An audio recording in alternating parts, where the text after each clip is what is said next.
top 10 hottest comics of the week based off of cover prices data. That's right, data, real data, sales data, not speculation like, oh, let's throw this to the wall. That'll work. No, it's sales data.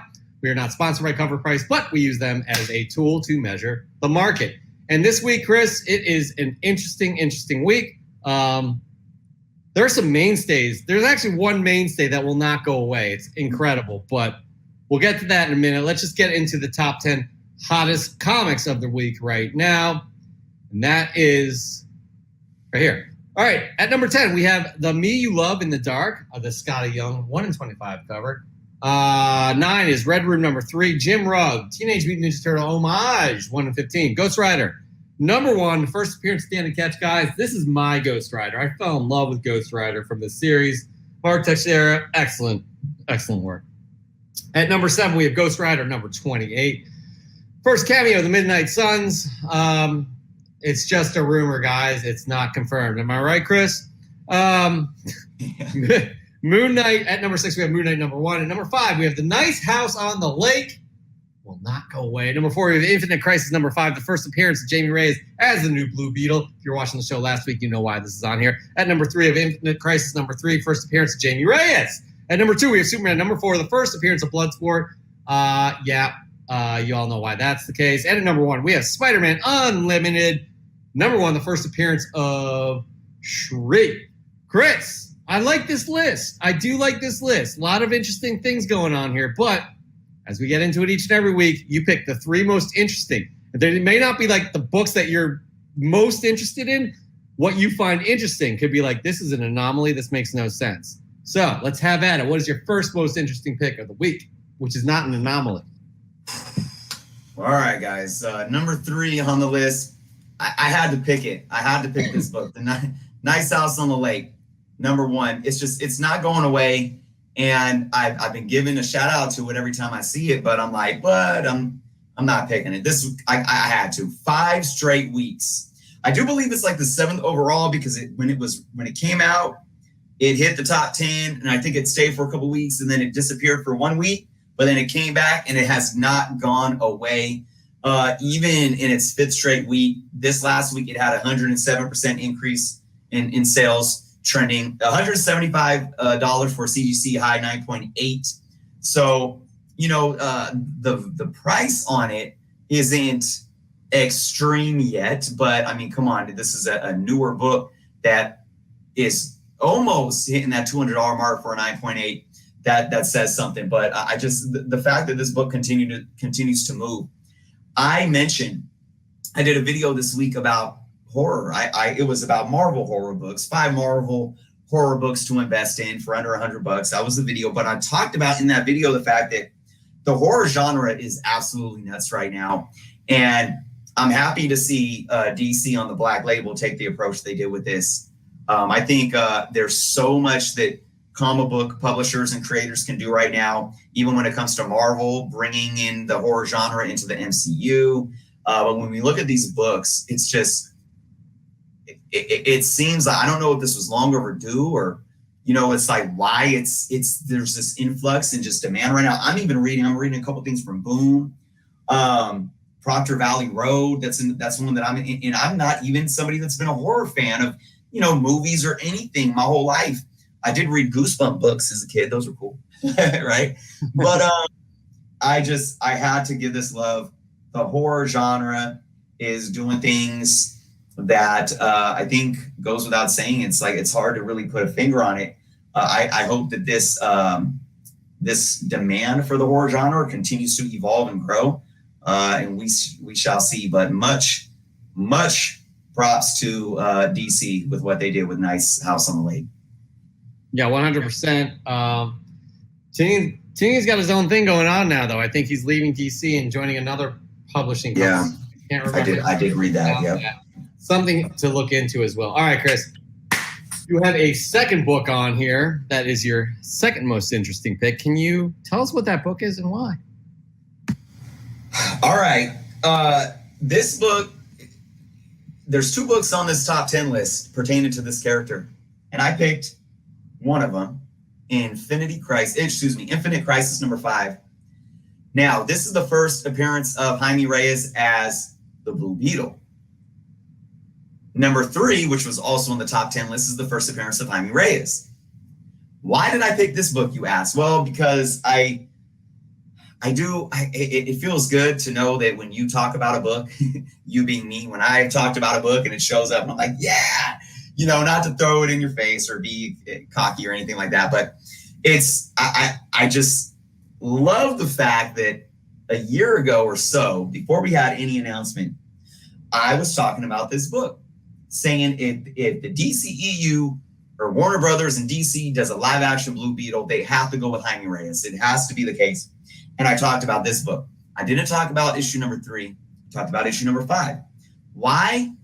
I mean, I can't really sit here and say there was a science to it or anything like that. But I'm gonna look at these numbers compared to Infinite Crisis number 3, his overall first appearance. All right. This book right here, number 5, had 177% increase in sales. Number 3 this week had 155% increase. So this book has been moving a bit more. Now, keep in mind, we did get the casting news last week. So that's what, we got that we've known now for what I think over a month that they were going to be producing this film. Last week, we got the casting news. So these books get hot, 5 and 3, but 5 is moving more than 3. Let's look at CGC's. CGC 9.8, high sale for number 5, $440. For number 3, $345. That's almost $100 lower in value. 9.6 for number 5, $220. 9.6 for number 3, $150. Now, a high raw for Infinite Crisis number 5 also sold for $100 this week as well. Just absolutely crazy. Absolutely crazy. I picked this book up for like $6 a couple years ago. Here's my comparison, though, in what I mean by it. I can't sit here and tell you all what you should value more. This is one of those situations where you have a character and then you have the character taking up a mantle. The character's first appearance is number 3. The character taking up the mantle is number 5. This happened with Barbara Minerva, with Wonder Woman 7 and 9, Volume 2. It's happened with my brain isn't working fairly good right now. Who else are some that I can think of? So I don't know. I'm just saying is go do your homework and try to look at other characters that were introduced as their human self and then took up the mantle or became the superhero at a later issue and see what the market does for these books. You could do that to look at precedent and see, well, I see what this has been doing currently with these announcements, but you never know. 3 could come up and start peaking above 5. So I'm not sitting here trying to, first off, just like I talk about when I do my top 5, top 10 videos, I'm not here telling you to buy these. It's not what this is for. I'm breaking down the data.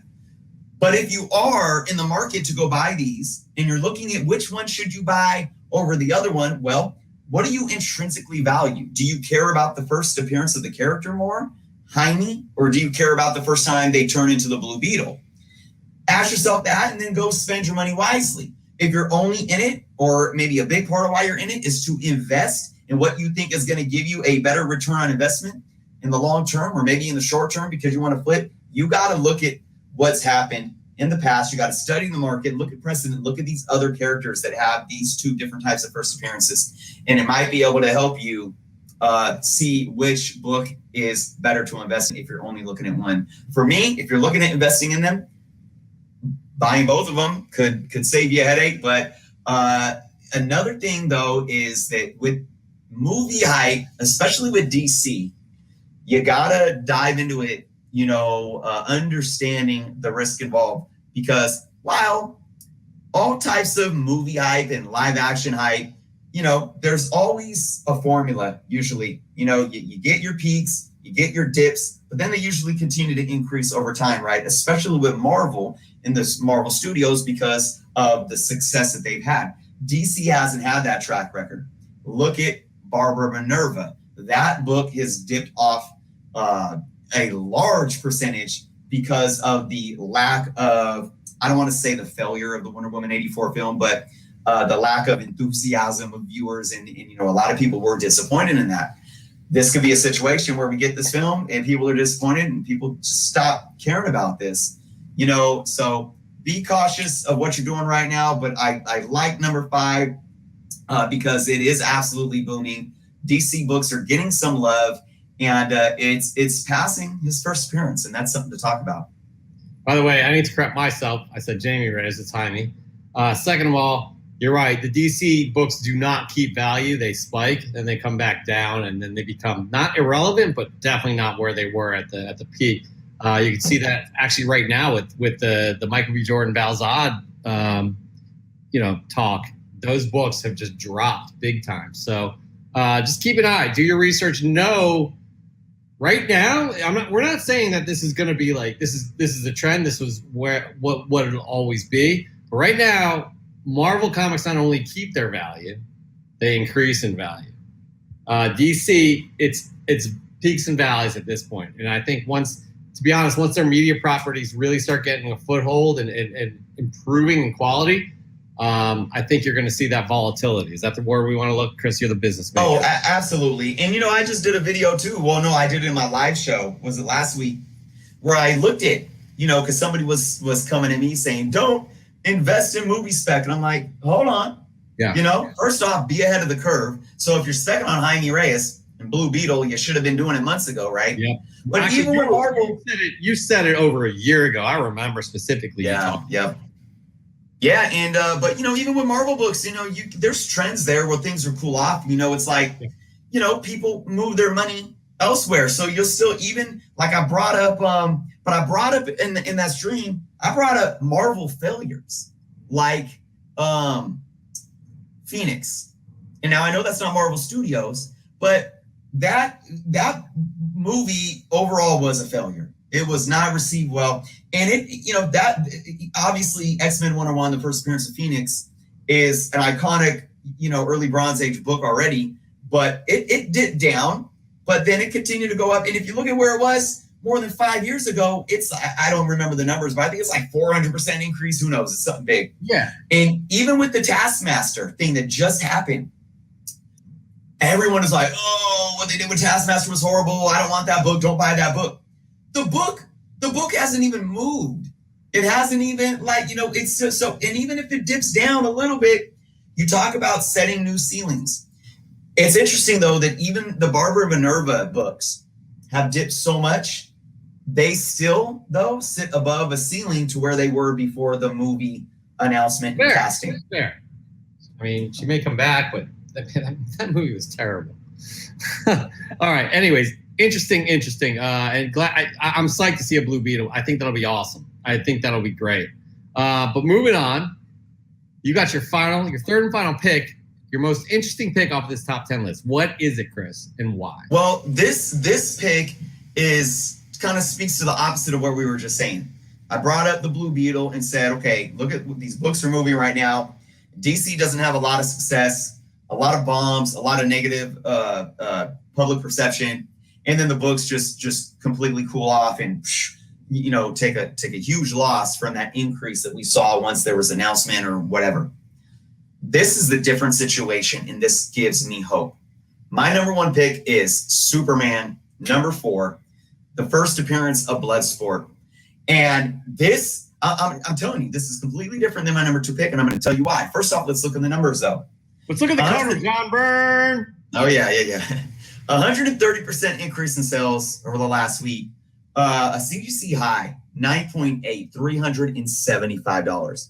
Last weekend, a 9.8 CGC high sold for $240. Wow. What happened? What happened between that last sale? A Suicide Squad movie? Idris Elba playing Bloodsport. So here's the thing. This is why this is my number 1 pick and why I'm very happy to have this as my number 1 pick and to see what this book's done. This is a situation that I personally can't look back and say, oh, yeah, there's been a DC movie that's released and we saw the character show up and their book increases after the release. Anybody? Can anybody tell me? Because it's been like the complete opposite, right? I just gave you an example, Barbara Minerva. This is a movie that came out And finally, people watched it and said, DC, you made a great freaking movie. And it was what they wanted. So what did people do? They went out and started paying more money for this book. Because usually, what have we talked about? What happens? You get an announcement, it goes up. You get a casting, it goes up. A movie comes out, it bombs. People sell out the books, prices drop.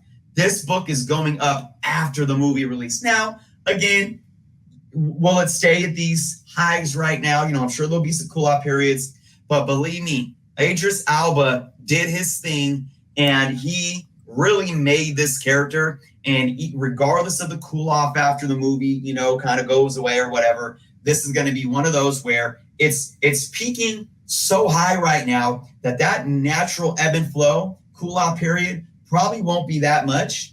And you're going to see this book continue to increase over time. 80s, 1986, you know, Copper Age book. It's not printed in the millions. So I look for this book to be a mainstay. You know, this is no longer a back issue bargain bin book. This character too. I mean, I can absolutely see what Idris Elba did with this character to allow the DC Comics maybe to start utilizing the character in the comic books again. If they do that, they have to do it right and not like oversaturate and water down the character. But I'm very happy for DC.